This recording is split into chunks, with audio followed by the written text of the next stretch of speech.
Discuss करेंगे food additives के बारे में। तो फूड एडिटिव्स क्या होते हैं? ऐसी चीज़ें जो ऐड करी जाती हैं फूड के साथ, जो उनकी जो सेफ्टी है, फ्रेशनेस, टेस्ट, टेक्सचर, इन सबको एनहेंस करती है। उसके लिए हम जो एडिटिव्स यूज़ करते हैं, जो सब्सटेंस यूज़ करते हैं, उनको कहा जाता है फूड एडिटिव्स। तो कुछ फूड एडिटिव्स जो है हमारे बहुत पुराने टाइम से हम ऐड करते आ रहे हैं, जो नेचुरली हम मानते थे पहले से, जैसे सॉल्ट हो गया, शुगर हो गया, सल्फर डाइऑक्साइड हो गया, है ना। तो मैंने लास्ट वीडियोस में एग्जांपल भी दिया था आपको, जैसे पिकल जो बनाया जाता है, तो वो आप लगा लीजिए पुराने टाइम से ही बना रहे हैं ना, बहुत टाइम से चला आ रहा है। तो उसमें हम सॉल्ट और ऑयल का मिक्सचर बना के उसको एक लॉन्गर टाइम के लिए, उसकी शेल्फ लाइफ बढ़ाने के लिए पिकल की, तो उसको कैसे बनाया जाता था कि उसको बहुत टाइम तक स्टोर करके रखा जाता है। तो यही है, ये जो फूड एडिटिव्स होते हैं, ये हमारे जो फूड है उसकी क्वालिटी को मेंटेन करने में, उसके टेस्ट को, उसके टेक्सचर को, उसकी सारी चीज़ों को मेंटेन करने में हेल्प करते हैं हमारे फूड एडिटिव्स। एडिटिव्स जो है हमारे, वो ज़रूरत है हमारे फूड को सेफ रखने की, उसको गुड कंडीशन में रखने की थ्रू आउट द जर्नी। मतलब कौन सी जर्नी? कि भाई वो जब प्रोसेसिंग होती है हमारे फूड की, तो एक पूरी जर्नी वो एक पूरे step by step follow up करता है। कैसे? कि फैक्ट्री से फिर वो एक, या फिर आप कह दीजिए इंडस्ट्रियल किचन से लेके जहाँ ट्रांसपोर्टेशन से उसको वेयर हाउसेस तक पहुँचाया जाता है, फिर वेयर हाउसेस से शॉप तक पहुँचाया जाता है और फाइनली कस्टमर तक पहुँचता है। तो एक आप लगा लीजिए इंडस्ट्रियल किचन या फिर फैक्ट्री से लेके वो जब कंज्यूमर तक पहुँचता है, तो उसने बहुत सारे स्टेप्स को फॉलो अप किया होता है। तो उन स्टेप्स को फॉलो करने में उसको बहुत टाइम लगता है ना। तो उस टाइम में उस जो वो कंज्यूम कर रहा है टाइम, उस टाइम में उसको सेफ और गुड कंडीशन में रखने के लिए हमें एडिटिव्स को उसमें डालने की ज़रूरत पड़ती है। ठीक है। अब देखिए, द जॉइंट FAO और WHO एक्सपर्ट कमेटी है जो फूड एडिटिव्स की है, दैट इज JEFFA। उसमें क्या होता है हमारा कि वो बॉडी रिस्पॉन्सिबल है जो कि फूड एडिटिव्स की जो सेफ्टी है उसको एक तरह से इवेल्युएट करती है। ठीक है। जो हमारा फूड और एग्रीकल्चर ऑर्गेनाइजेशन है, वो उसने एक कमेटी बनाई है फूड एडिटिव्स के ऊपर, जो कि इंटरनेशनली एक ऐसी बॉडी है जो रिस्पॉन्सिबल है हमारे फूड सेफ्टी के, जो फूड एडिटिव्स की जो सेफ्टी है उसको इवेल्युएट करने में, कि फूड एडिटिव से कोई भी ऐसे हार्मफुल इफेक्ट्स ना हो। जो इवेल्युएशन हुआ था फूड एडिटिव्स का इंटरनेशनल लेवल पे सबसे पहले, वो हुआ था जेनेवा, स्विट्जरलैंड में 1955 में। और किसमें? एक FAO और WHO की जॉइंट कॉन्फ्रेंस में, जो कि फूड एडिटिव्स के ऊपर हुई थी। तो उसमें हमारा क्या हुआ था, पहली एक मतलब इनिशिएटिव या इवेल्युएशन किया गया था फूड एडिटिव्स का। अब हम डिस्कस करेंगे फूड प्रिजर्वेटिव्स। जो फूड एडिटिव्स है हमारे, उनके जो टाइप्स हैं। तो सबसे पहला आता है हमारा फूड एडिटिव्स में जो टाइप होता है वो फूड प्रिजर्वेटिव होता है। तो फूड प्रिजर्वेटिव जो है वो एक ऐसा सब्सटेंस है हमारा जो बहुत हद तक जो माइक्रो ऑर्गेनिज्म है हमारे, उसकी जो ग्रोथ है उसको प्रिवेंट कर देता है या स्लो डाउन कर देता है। ठीक है। तो प्रिजर्वेटिव्स के जो फंक्शन है वो क्या होते हैं? सबसे पहला जो फंक्शन होता है वो ये होता है कि मतलब प्रिजर्वेटिव्स भी हमारे डिफरेंट टाइप्स के हैं। ठीक है। ऐसा नहीं कि एक तरीके के है ना, बहुत सारे प्रिजर्वेटिव हैं, सॉल्ट है, शुगर है, विनेगर है, सल्फर डाइऑक्साइड है, बेंजोइक एसिड है, बहुत सारे हैं, सोडियम नाइट्रेट है, तो बहुत सारे हैं। तो उनके अलग अलग काम हैं। तो जैसे अब एग्जांपल लेते हैं सॉल्ट और शुगर का। तो ये ऐसे प्रिजर्वेटिव्स होते हैं जो वाटर को मतलब माइक्रो ऑर्गेनिज्म से मतलब खींच लेते हैं, और उससे क्या होता है, उनकी जो ग्रोथ है वो रिटार्ड हो जाती है, मतलब डिक्रीज हो जाती है माइक्रो ऑर्गेनिज्म की जो ग्रोथ है। तो माइक्रो ऑर्गेनिज्म की ग्रोथ को रोकने के लिए वाटर को बाहर निकाल लेना और माइक्रो ऑर्गेनिज्म की सेल से, तो उससे क्या होता है, हमारी जो फूड है उसको एक तरह से शेल्फ लाइफ मिलती है, एक लॉन्ग शेल्फ लाइफ मिलती है। उसके बाद दूसरा क्या है कि जैसे विनेगर है हमारा, विनेगर एक प्रिजर्वेटिव है। वो क्या करता है, एसिडिक कंडीशंस बना देता है, ऐसी कंडीशंस प्रोवाइड कर देता है जो कि एसिडिक होती है नेचर में, जिससे कि जो ग्रोथ होती है माइक्रो ऑर्गेनिज्म की वो रुक जाती है। ठीक है। उसके बाद जो कुछ और हमारे प्रिजर्वेटिव्स हैं, जैसे सोडियम नाइट्रेट हो गया, सोडियम नाइट्राइट हो गया, बेंजोइक एसिड हो गया, सल्फर डाइऑक्साइड हो गया, ये क्या करते हैं, स्लो डाउन कर देते हैं ग्रोथ को, माइक्रो ऑर्गेनिज्म को। तो ये सारे प्रिजर्वेटिव्स हमें हेल्प करते हैं हमारे फूड को मतलब लॉन्गर टाइम तक मतलब रखने के लिए, उसकी सेफ्टी और उसका टेक्सचर, टेस्ट को मेंटेन करने के लिए। अब साइड इफेक्ट्स क्या आते हैं हमारे प्रिजर्वेटिव, जो फूड प्रिजर्वेटिव्स अगर हम ज़्यादा अमाउंट में खा लेते हैं, तो जिसमें कि भाई अगर सॉल्ट ज़्यादा है तो क्या होगा, हमारा ब्लड प्रेशर इंक्रीज होने का, हार्ट अटैक या हार्ट स्ट्रोक होने के चांसेस हो जाते हैं। अगर जो फूड प्रिजर्वेटिव जैसे कि शुगर जिसमें है, अगर हम वो ज़्यादा कंज्यूम कर लेते हैं तो ओबेसिटी, टूथ डिके, डायबिटीज़, इस सब का मतलब चांसेस होते हैं। उसके बाद अगर सल्फर डाइऑक्साइड ज़्यादा है और उस फूड को हम खा रहे हैं, तो उससे क्या है, एस्थमा और एलर्जीज जो है उन वो हो सकती हैं। जो पर्सन इन सब चीज़ों से क्या है, एलर्जेटिक है या फिर वो सेंसिटिव है टुवर्ड दीज एडिटिव्स, तो उसके साथ ये प्रॉब्लम्स हो सकती हैं।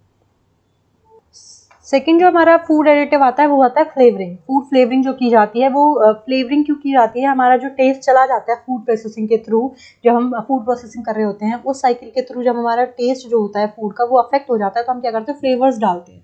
अब फ्लेवर्स के लिए हम यूज़ करते हैं sugar, salt, vinegar, monosodium glutamate, aspartame और सिंथेटिक एसेंसेस। ठीक है, बहुत सारे मतलब ये सारे हम क्या करते हैं फ्लेवरिंग जो हमारे सब्सटेंस है उनको यूज़ करते हैं। क्लियर।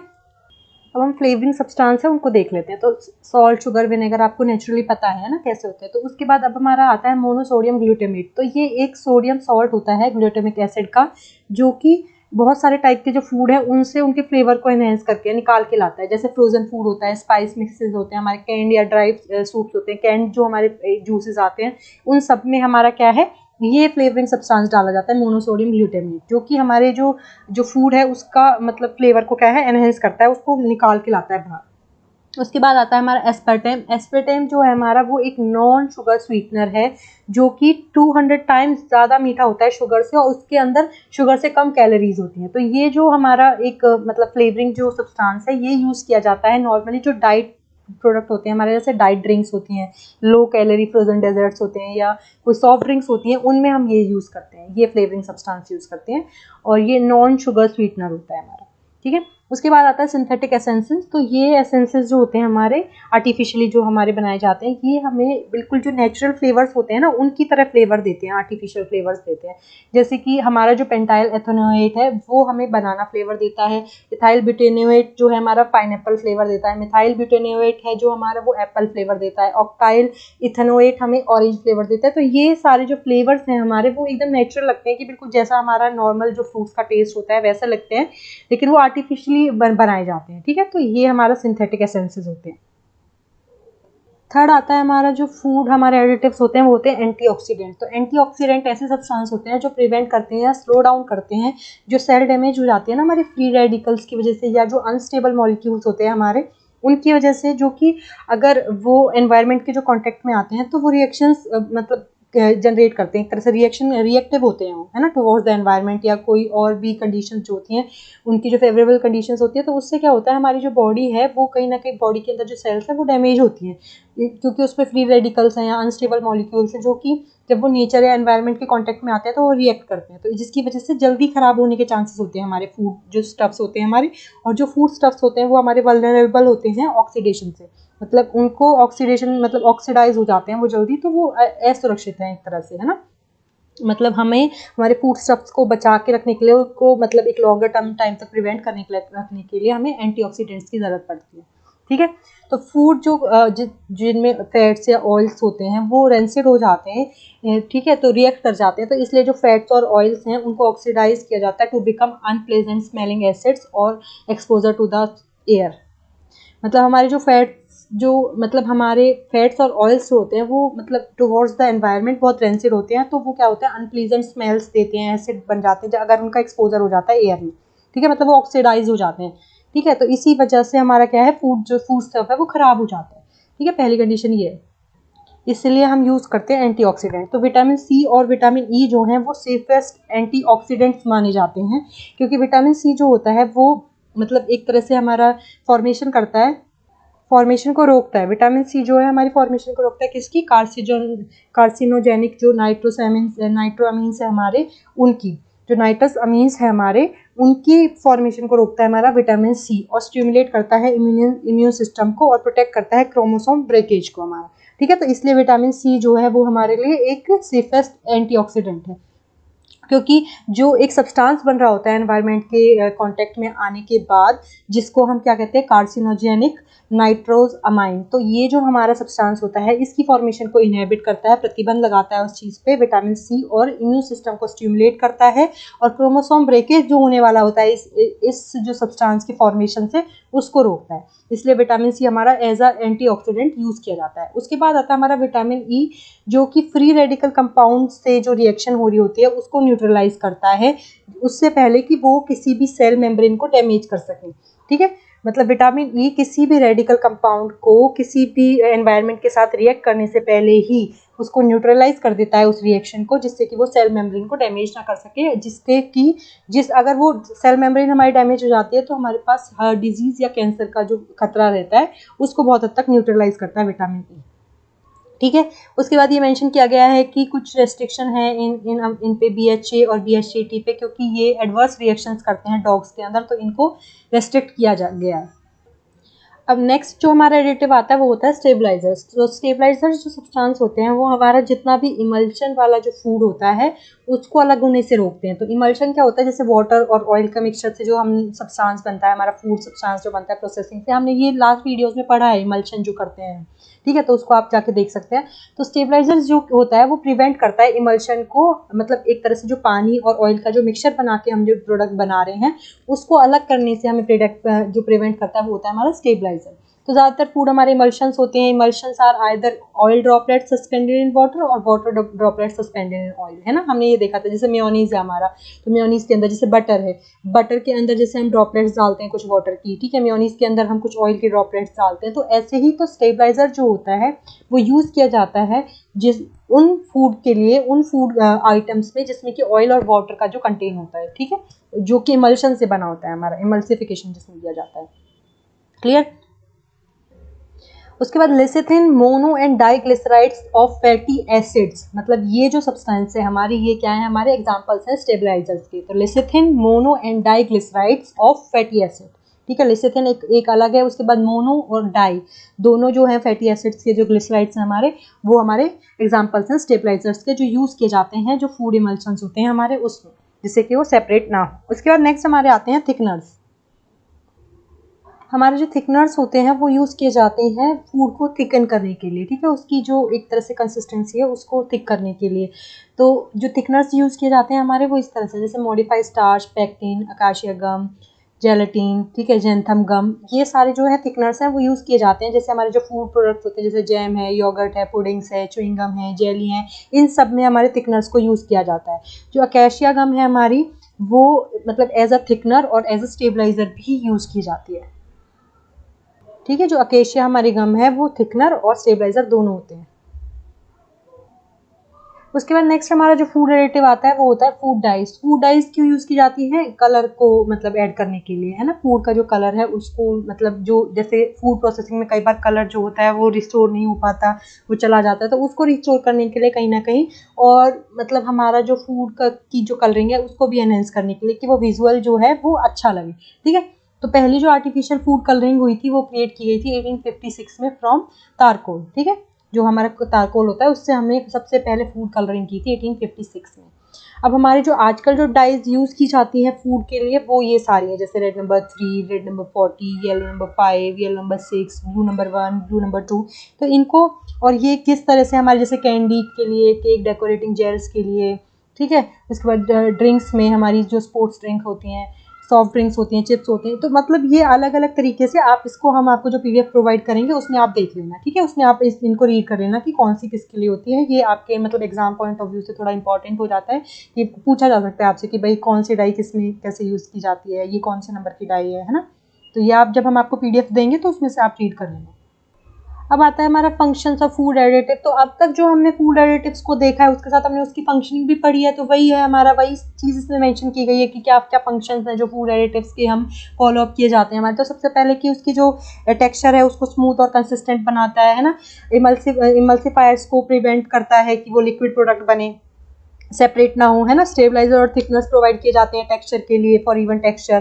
ठीक है, उसके बाद हमारा जो न्यूट्रिएंट्स वैल्यू है उसको इम्प्रूव करने के लिए, उसको प्रिजर्व करने के लिए हम फूड एडिटिव्स का यूज़ करते हैं। उसके बाद फूड एडिटिव जो है वो कलर भी देता है फूड को, उसके फ्लेवर को भी एनहेंस करता है ना।